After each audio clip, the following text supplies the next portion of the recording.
Mga kababayan, panoorin ninyo itong sinasabi nitong si Bongo, no, sa pangyayari kay Duterte. Pagpatuloy po natin ipagdasal ang kalusugan ni Tatay Digong, ang kanyang kaligtasan at ang kanyang kalayaan.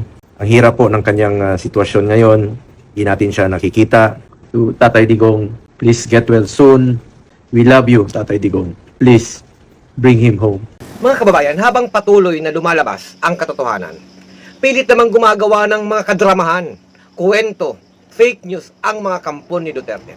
Kesyo na walan daw ito ng mali sa loob ng selda, isang kwentong halatang inimbento at ginawang palabas para magpaawa.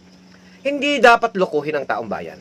Ang International Criminal Court ay may kumpletong pasilidad, doktor at mga medical staff na nakahandang tumugon sa pangangailangan ng bawat nakakulong.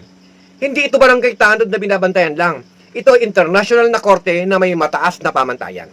Ang mga ganitong dramatisasyon ay walang ibang layunin kundi ilihis ang usapin at itago ang mas malalim na isyu ang papanagutin si Rodrigo Roa Duterte at kanyang kasapakat sa mga libu-libong buhay na nawala't pinapatay.